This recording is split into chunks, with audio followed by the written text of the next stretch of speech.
So for this lecture, we are going to be exploring the idea of intelligence. How do you consider yourself intelligent? Maybe you do, maybe you don't. Have you ever even thought about it? I think some people really defined themselves based on their intelligence level. I recommend that you don't really do that because I think that even the most intelligent people in the world still have a lot of things to learn and maybe have some weaknesses in other areas of intelligence, like emotional intelligence. We will be covering that in this lecture. So let's define intelligence. Intelligence is the ability to learn from one's experiences, acquire knowledge, and use resources effectively in adapting to new situations or solving problems. I read somewhere else that intelligence is the ability to gain knowledge and learn from experience. Actually, the word ability in that definition is pretty controversial. Since the early days of psychology, there's been quite a debate about whether the singular word ability in that definition should be replaced with the plural word abilities. In other words, is intelligence one thing or many separate things? Those who argue that intelligence is one thing support the notion of general intelligence. Overall intelligence that applies across all tasks and situations. Those on the other side of the argument support the notion of specific intelligences, intelligences that apply to only particular areas. There was a guy by the name of Charles Spearman. He was a prominent figure in psychology in the early 1900s. Spearman was among the first to measure mental abilities like reading, writing, math ability, and sensory abilities. He observed that there were strong positive correlations among those various abilities for most of his participants. If the person was good at one of the mental abilities, that person was probably good at all of them. Spearman reasoned that a single factor must underline the connectedness of these abilities, and he called that factor the G factor. If you think about your high school classmates, you may remember that many of the kids who excelled in one subject excelled in others too. If you might come to the conclusion similar to Spearman's, how smart are you? In the most fundamental sense, influences your performance across the board. But if you may also remember those high school students, some students excelled in certain classes while struggled mightily in others. Those kids' pattern of abilities support the viewpoint of Thurstone. He was Spearman's primary opponent in the intelligence debate. He relied on a statistical process called factor analysis, which determined which variables in a long list tend to cluster together. If intelligence is in fact a single thing, a factor analysis of different cognitive tasks would reveal only one big cluster. But if this intelligence is made up of different things, a factor analysis would reveal several different clusters, like verbal ability, math ability, and memory. And that is what Thurstone found. His findings led to him to claim that there isn't a single underlying intelligence that determines how well you perform across the board. Instead, there are different specific intelligence, some of which may be stronger than others, that cause your abilities to potentially differ. Now, some experts disagree with the notion that those separate intelligences should be combined. These experts believe that our separate intelligences are as distinct as apples and oranges. This belief is known as the multiple intelligences approach, and its most widely respected proponent is Howard Gardner. In the 1980s, Gardner identified and defined 8 distinct intelligences. He added a 9th most recently, that each of us possess to one degree or another. Gardner required an ability to have certain characteristics to count as intelligence. For example, it must correspond to specific locations in the brain. And it must be something in which at least a few people, like savants, have naturally exceptional capabilities. They included the kinds of intelligences that relate to success in school or standardized tests, such as linguistic intelligence, mathematical intelligence. but also non-academic intelligence, such as bodily or kinesthetic intelligences, at which athletes and dancers would excel, and naturalistic intelligences, at which farmers, hikers, and other outdoorsy types would excel. Some intelligent experts have argued that even Gardner's broad view of multiple intelligences, though, is too limited. They assert that other abilities, some of which matter little in school but a lot outside of school, deserve to be recognized as part of the intelligence puzzle. Other intelligence experts argue for the acknowledgement of more real-world kinds of intelligence, often called practical intelligence or successful intelligence. You know, the kind of street smarts that help you get by in your day-to-day lives just as much as book smarts do. One study illustrated the distinctiveness of real-world intelligence by asking child street vendors in Brazil to make change, something they do many times every day when their customers pay for goods with large bills. When they were given the change-making task as a pencil and paper arithmetic problem, though, only 37% of them got it right. But when actually handed the $500 bill to pay for a $50 item, the 98% of them correctly handed back the correct change. These street vendors struggled to do an abstract written problem, but had little problems calculating meaningful world tasks. Sternberg came up with the triarch theory that supports this, that it comes down to analytical intelligence, creative intelligence, and practical intelligence. So what influences your intelligence? Well, we have a debate over that has been ongoing for years, and it actually spreads farther than just intelligence. It covers a lot of different psychological traits. But the big question is it nature versus nurture? Well, what we found is really research has told us like 50 to 75% of your intelligence really has a genetic influence. It honestly does have to do a lot of times with your genetic code. However, we also know that environment can have a large impact. I worked for a while in an area of Modesto that is very low income. That area actually has a lot of homes that were painted with lead-based paint years and years ago. And so what we've learned since they painted those homes with lead-based paint is that lead-based paint can cause birth defects and it lowers IQ. Well, that's a nurture, right? That's not nature. That's something that happened because of environmental impacts on these kids. So just take that into account. But what this brings us to, though, is how do we test for intelligence? In early days of our history, a French psychologist named Alfred Binet was asked by the French Ministry of Education to design a formal test of intelligence that would help identify children who were unable to learn as quickly or as well as others, so they could be given remedial education. Eventually, he and his colleague Theodore Simon came up with a test that not only distinguished between the fast and slow learners, but also between children of different age groups as well. They noticed that the fast learners seemed to give answers to questions that older children might give, whereas the slow learners gave answers that were more typical of a younger child. Binet decided that the key element to the test, to be tested, was a child's mental age, or the average age at which a child could successfully answer a particular level of question. Now, Binet he was very concerned about doing testing on children because he was really afraid that the testing could be misused.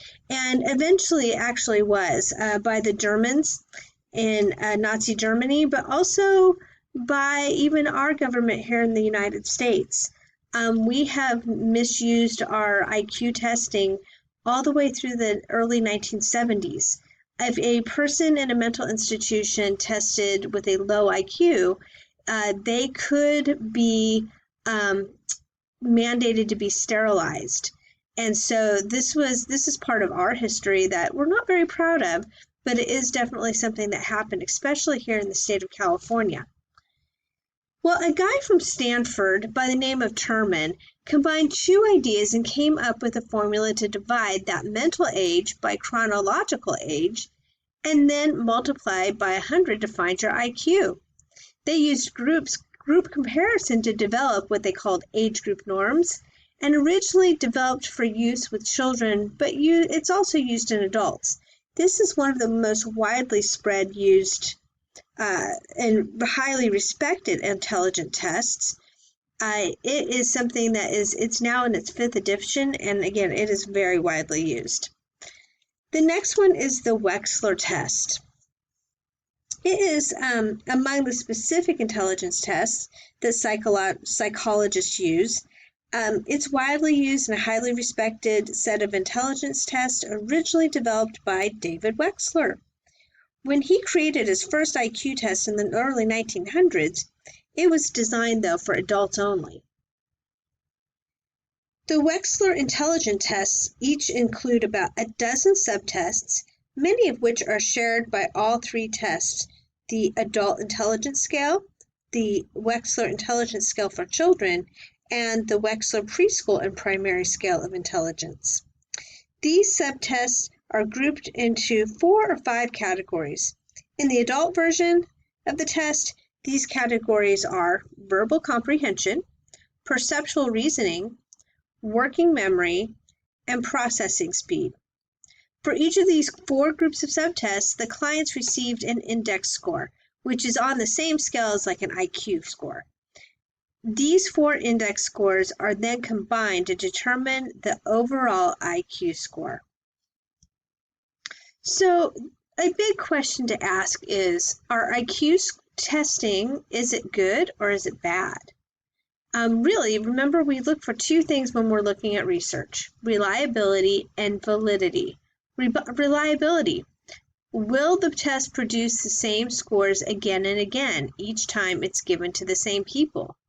Honestly, in an IQ score, the Stanford Binet, you should be able to take the test when you're young and again when you're older and get around the same score. Is it valid, though? Is the degree to which a test actually measures what it's supposed to measure? That's always a really good question. You've taken enough tests in school to know about valid and, unfortunately, invalid tests.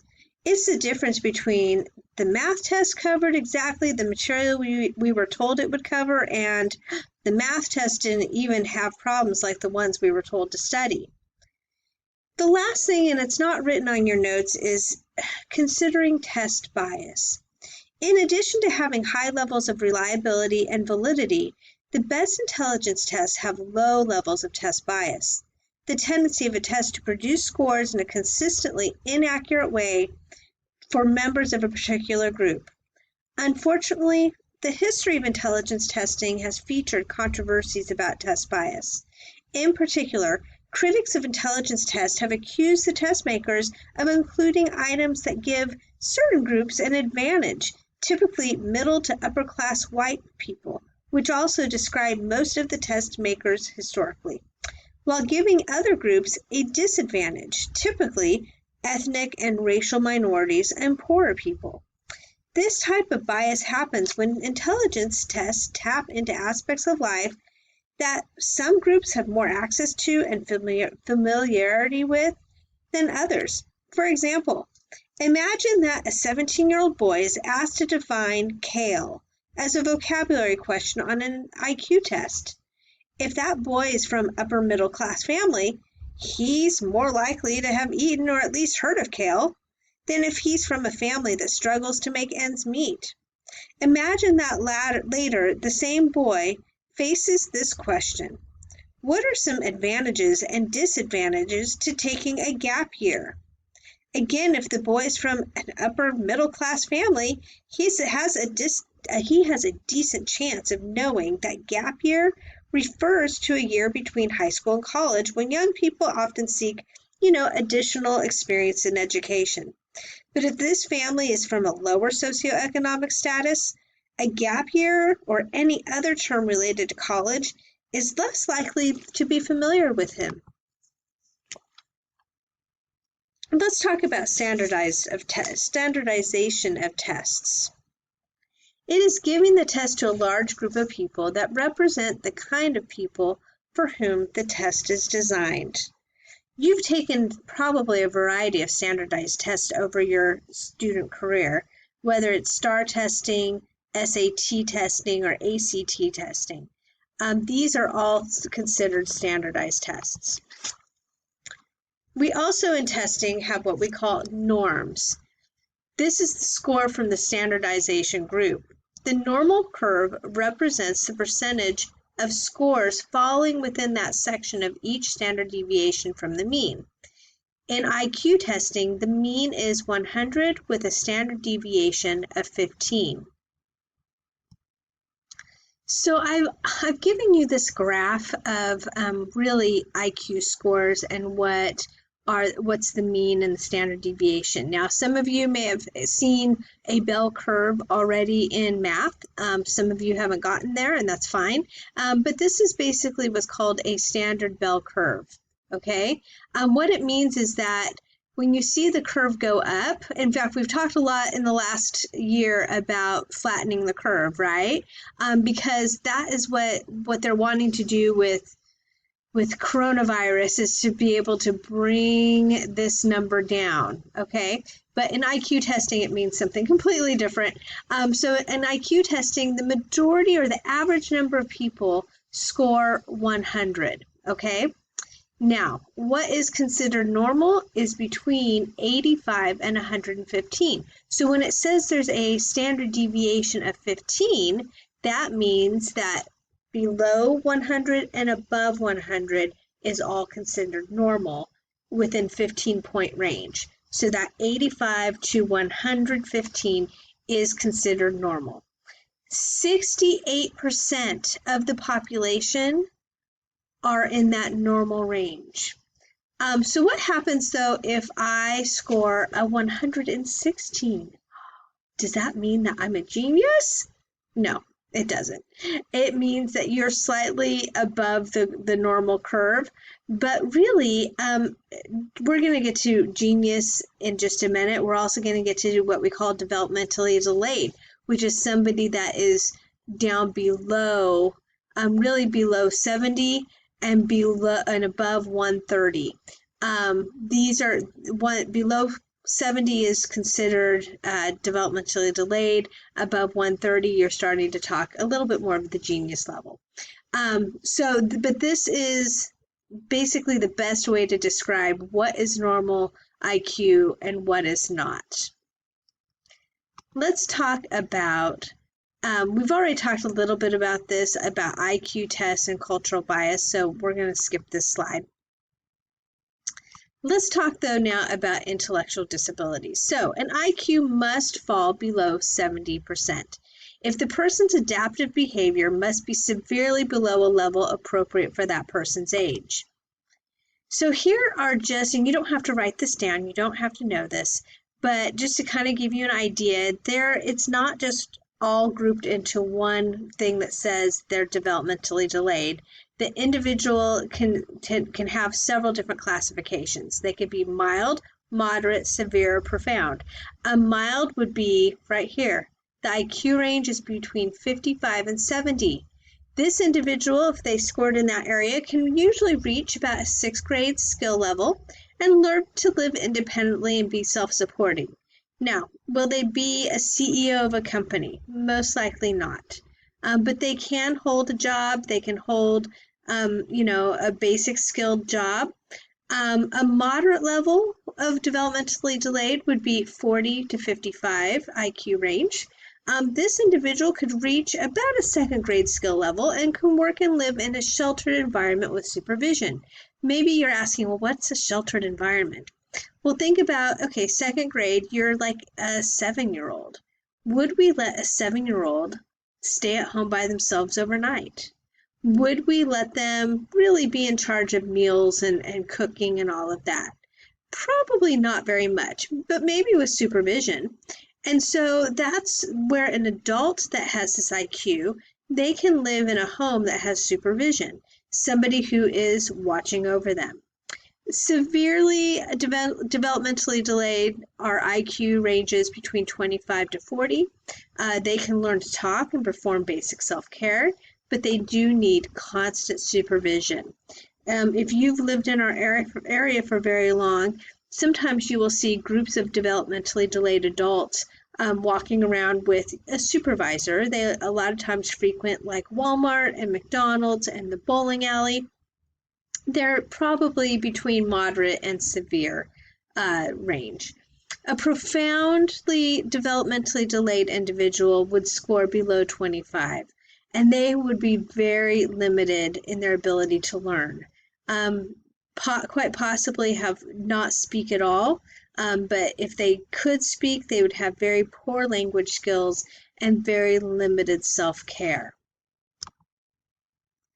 So what causes developmental delay? Well, a lot of times it's unhealthy living conditions can affect brain development, like we talked about earlier, lead poisoning, prenatal exposure to mercury. There's a reason they tell moms, don't eat fish while you're pregnant because you just don't know what the levels of mercury in the fish are.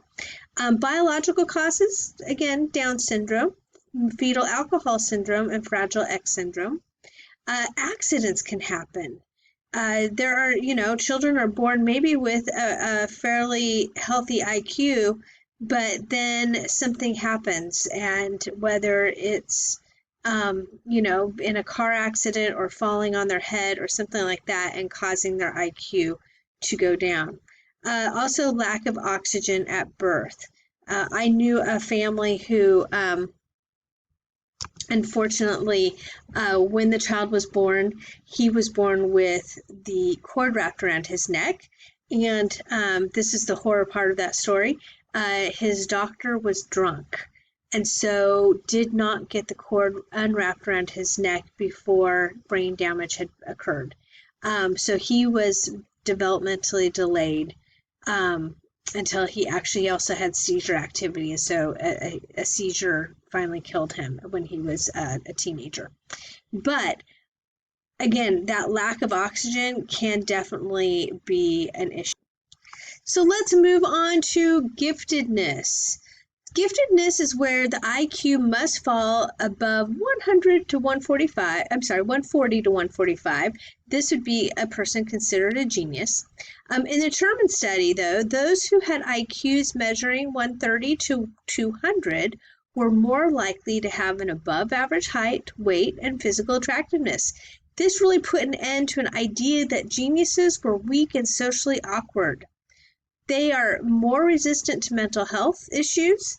They achieve a more consistent sense of self.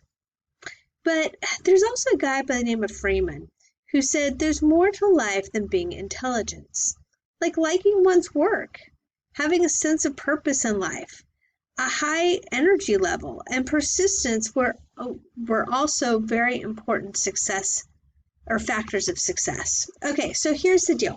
I love telling this story because it's a very personal story for our family. But, in the teaching field, there's only so far you can go as far as, years of service is one thing, but you don't go very far up in rank, I guess, unless you go into administration. And so my husband is a high school teacher. And so at one point he decided to go into administration, and he really did enjoy it for a while. And then he became a principal of a high school. And, it was hard. It was very difficult. After the first year, or I'll just tell you, first year teaching is always the hardest year for a teacher. They're just trying to figure out what they're doing and their curriculum and all of that. And it's a lot of extra work. Once you get through that first year, it usually starts getting a little easier. Well, so that first year of being a principal, he literally worked 6 days a week. He would be gone from 4:30, 5 o'clock in the morning until about 10 o'clock every night. He believed that to be a good principal, you had to be there at student activities and be very involved. And so that's what he did. He was really good at being a principal, but it was exhausting and he wasn't finding the joy in it that he had found before. But he thought, oh, maybe it's just first year principalship, right? Like first year teaching. So he decided to give it a second year. Well, after that second year, what I found is he just started getting kind of depressed and sad and wasn't enjoying his work and wasn't finding the passion. And what we ended up doing is he went for a training to San Diego, and me and the kids got to tag along. And so while he went to class, we went to SeaWorld and Legoland and the beach. It was a great vacation for the boys and I, but he went to work the whole time. One evening, though, we did get to go out as a family and go over to a place called Coronado Island, and that is where there are Navy bases. And one of his old students from when he was a teacher was a Navy SEAL. And so we met him over there, he and his girlfriend. He took us through the Navy SEAL training base. The boys were pretty young and they just thought this was the best thing ever. We got to see where they actually do all of the workouts and where they ring the bell if you want to like quit. It was really an amazing time. After we left, my husband said, that's what I miss. I miss those relationships with students. I miss doing, just getting to know the kids, because being a principal, he just didn't have that opportunity as much. And so as soon as we got back, he learned that his old teaching position at his original school had opened up. And so we decided as a family, but he came up to the conclusion he wanted to go back to his passion. Now, status-wise and pay-wise, not as large. Trust me, we took a pretty large pay cut, but I found him to be happier and more fulfilled. So here's the thing. Some of you might be thinking, you know what? You go to school, you get a job, you work hard, you hate your job, but someday you get to retire, and that's when you get to enjoy life. I'm going to tell you right now, no, that's not true. You can enjoy life if you find something to do that you're passionate about. And don't be afraid to change things up if you are finding yourself stuck in a place that you're hating, because wouldn't it be awful to live your life for years doing something you hate? Trust me, I know people who've done it, and they have not loved their life. It has not been fulfilling for them versus a person who does. So that's my little pep talk for you guys. I want to just encourage you, find a field. And I know it's hard to do when you're 17, 18 years old to go, I have no idea what I want to be when I grow up. I know some of you do have some ideas. But don't be afraid to change if you need to change. So we've been talking about really intelligence, or what I would call like academic intelligence, but now we're going to talk about emotional intelligence.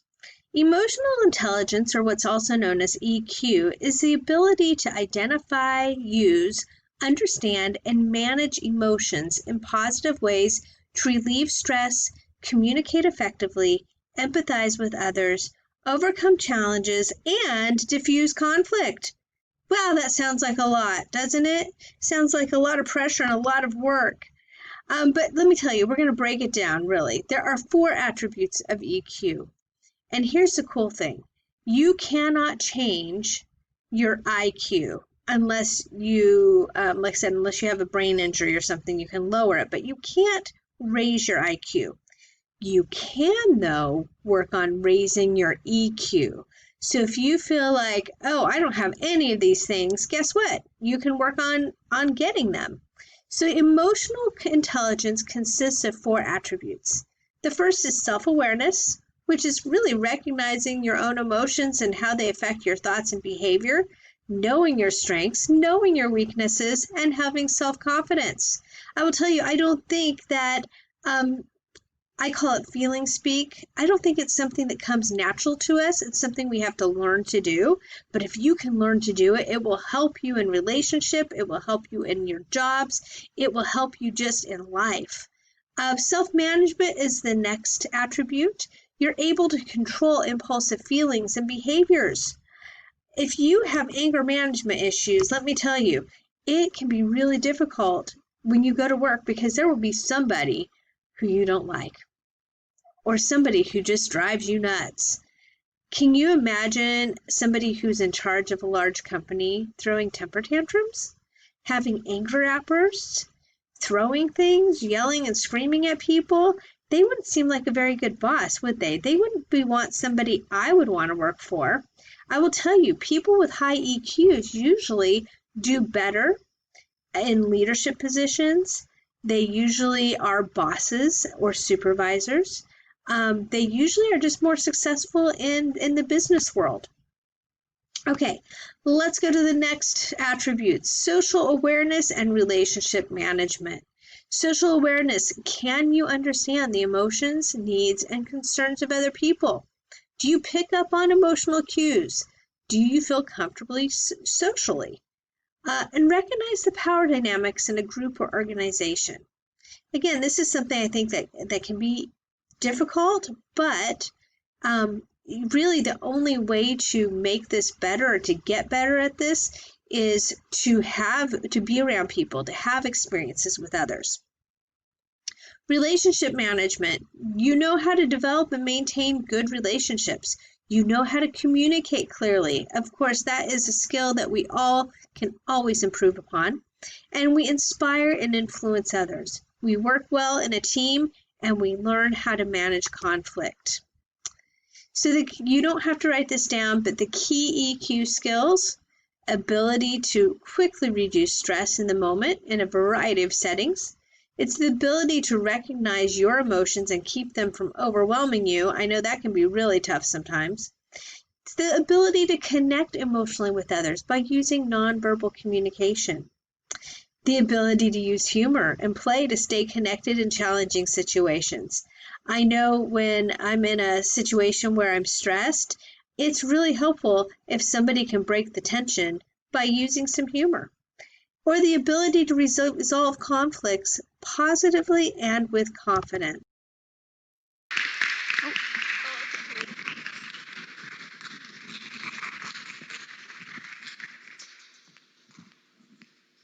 Hi, my name is Prisha Nagpal, and I'm here to talk to you about a subject which I feel has not been brought forward enough. I'm here to talk to you about the importances of emotional intelligence, or EI, and its application to our present lives in the future.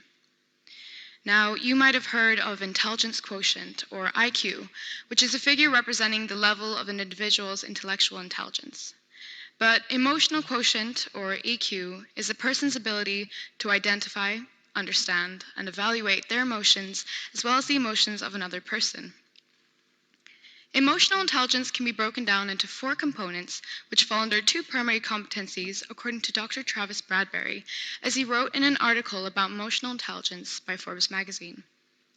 The first one is personal competence, and personal competence can be broken down into self-awareness, which is the ability to understand and identify your emotions and their effect on the people around you, as well as self-management, which is the act of showing self-control and the ability to manage your emotions in any given situation.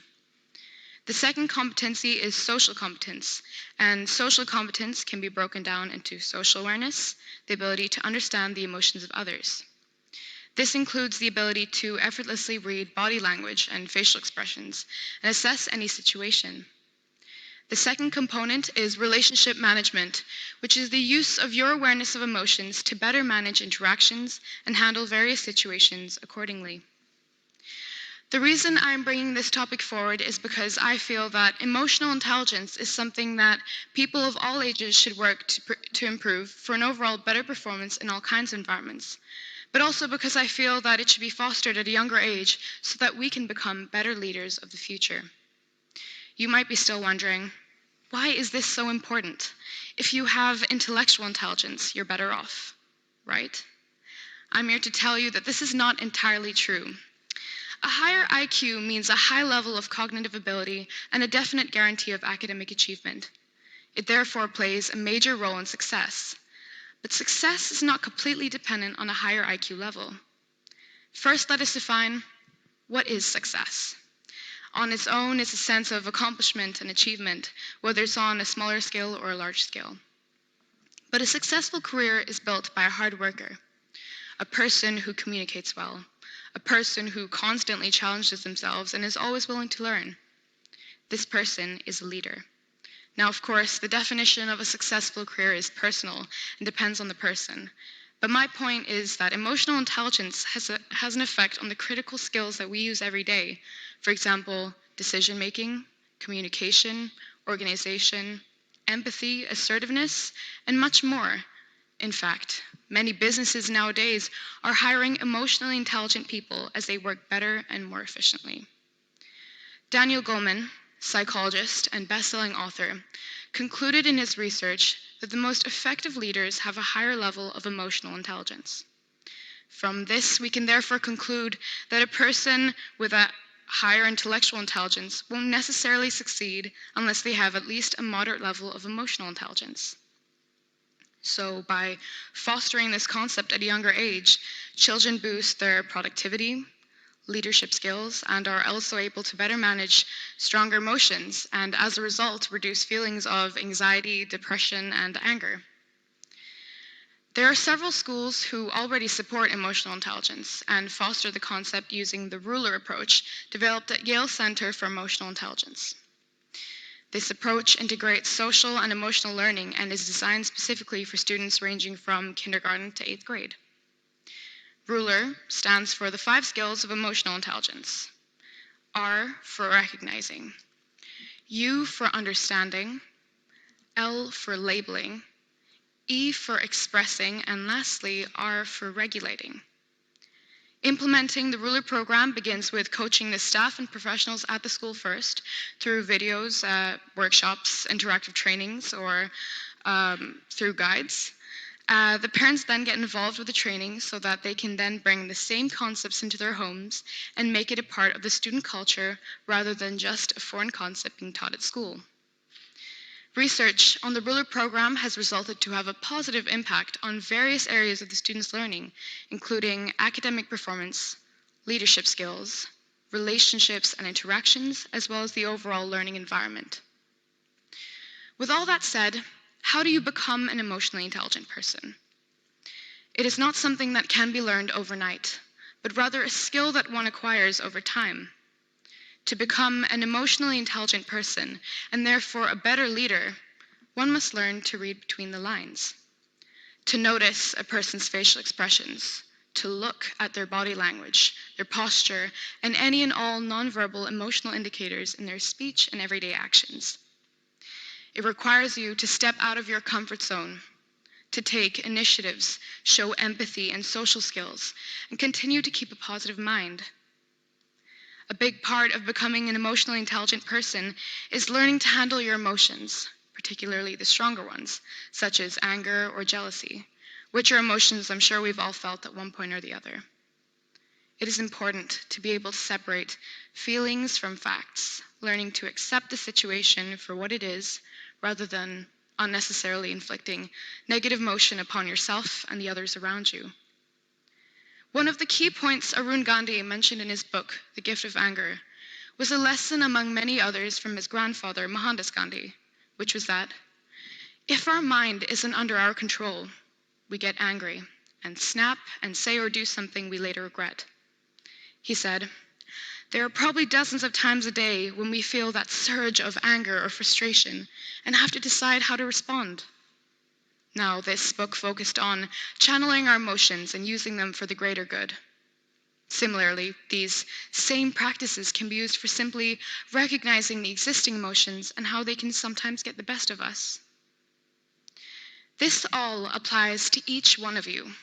Whether you're in high school or already working your second job, you can start today. It is important to recognize the value of emotional intelligence as early as possible, because these simple, everyday actions should always be put to use.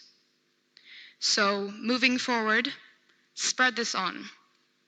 Try to become more aware of yourself, your words, actions, reactions, and consider emotional intelligence as the important step to becoming a more confident and competent leader.